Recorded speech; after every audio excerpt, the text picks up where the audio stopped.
I am at Tampa Bay Comic Con, and I am walking the floor. I am interviewing some cosplayers, interviewing some really nice celebrities. So, let's go! It's time for another On the Spot. On the Spot. What's the difference between how Deadpool first interacted with his comic book audience and now he interacts with them now? Well, when he first was introduced, that's a year worth of stories where he wasn't the star of the book. He was a bad guy appearing in a few pages an issue, every issue for a year. So it's a very different way of handling the character. The audience back then was really interacting with the X-Force characters, Cable and Domino and Cannonball and all that. They weren't really interacting with Deadpool, all right?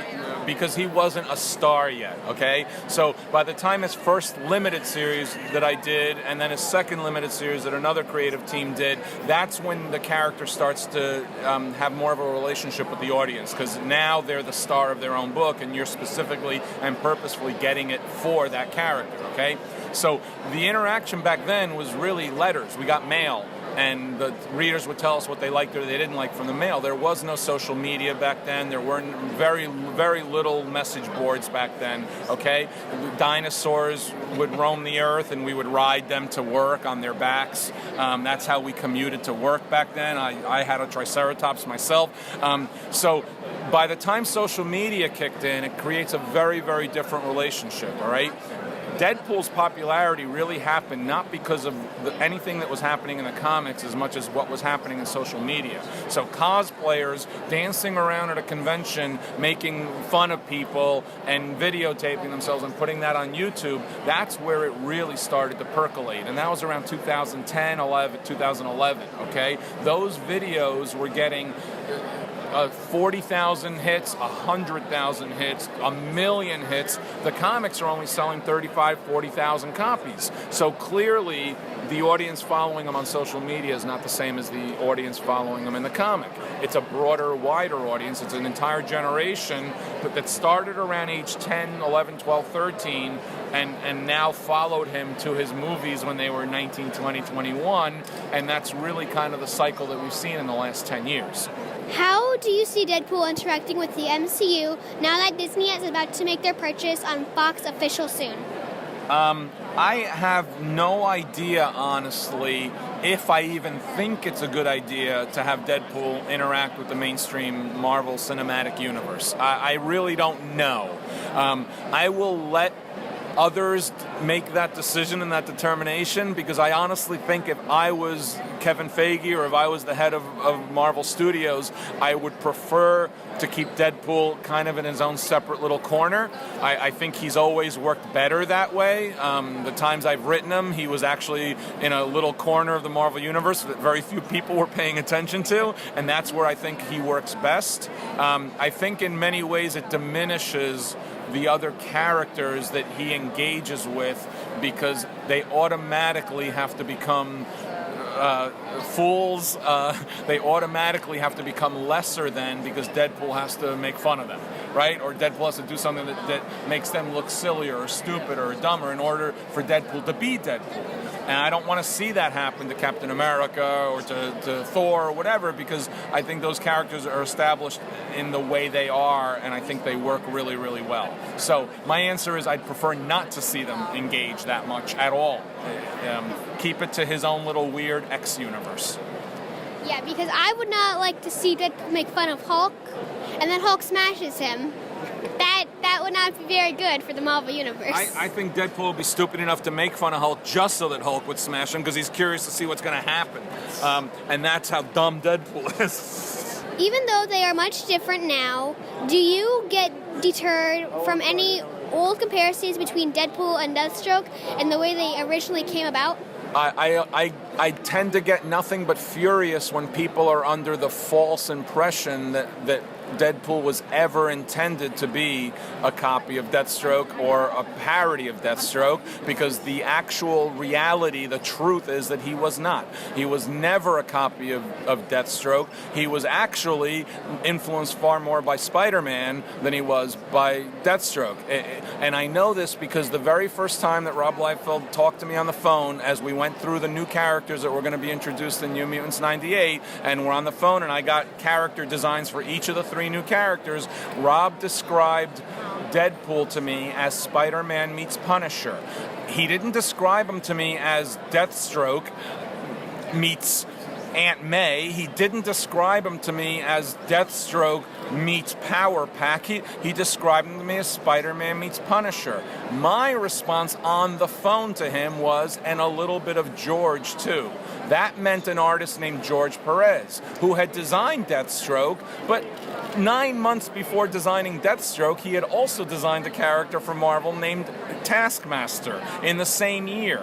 And it was really just a joke about where the pads, the harness belts, and all the pockets and pouches and the sword were coming from. But that's just as much a testament to the influences that Rob, as a young artist, was drawing from. Those influences, and here's the history lesson, kids, also include Michael Golden drawing Snake Eyes on the cover of G.I. Joe, or Art Adams drawing Longshot, a character from Marvel who had a belt full of little pouches. So those were all mid-'80s influences that Rob used in the early 90s to inform his artwork, and that informed Deadpool. So Deadpool was Spider-Man's costume, which it is, combined with all the accoutrements from these other artists who were influencing him. Then that went the way of the guns, the swords, the pouch belts, all that stuff. If I had wanted him to be a parody of Deathstroke, I would have taken aspects of Deathstroke's character and made fun of him. No, more like the supporting cast. And young people who ask me these questions rarely know the actual details of Deathstroke's character, but that's fine. Learn a little bit about Deathstroke after this interview. If I were doing a parody of Deathstroke, Deadpool would have had a butler named Spearmint, because Deathstroke has a butler named Wintergreen, okay? And Deadpool would have had a son who couldn't see, smell, or hear, but would never shut up, because Deathstroke has a son who is mute, right, named Jericho. That's how you parody a character, by taking that character's tropes, their existing traits, and making fun of that. None of that is a part of Deadpool's status quo, and never was. Therefore, ipso facto, the character was never intended to be a copy or a parody of Deathstroke. Never was, and never has been either. Just because I named him Wade Wilson, not even Rob, doesn't mean that we were intending to make a fun of the character. We were having a fun in-joke between each other. That's all. Yes. People compare them. And yeah, you want to know why? And it's a really simple reason. Because people are stupid. That's honestly why. Because people prefer a facile, simple answer than actually doing a little bit of digging and a little bit of research. And that's what the internet has created.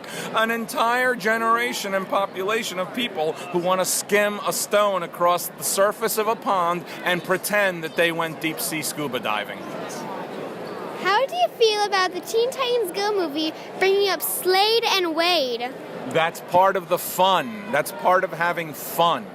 If they did that, which I heard they did, I think that's hilarious, because that's all part of the fun, all right? If the creators or writers of that movie were, what's the right word, dumb enough to believe the surface skim of information on the internet, then shame on them. But if they're smart enough to understand the realities of the creative process, then they're just having a good time, and that's what you're supposed to be doing when you're writing this stuff.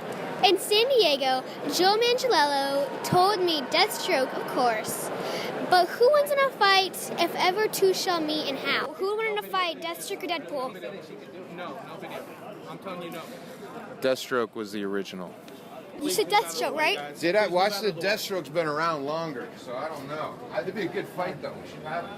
I have written issues where Hawkeye defeated Hulk, and it totally worked. Okay, and you're not. I'm not going to tell you that 99 times out of 100 Hawkeye would beat the Hulk, but the one time I wrote it, I found the way to get Hawkeye with his teammates to defeat the Hulk. So who's going to win a fight between Deathstroke and Deadpool, whoever the writer decides is going to win a fight between Deathstroke and Deadpool.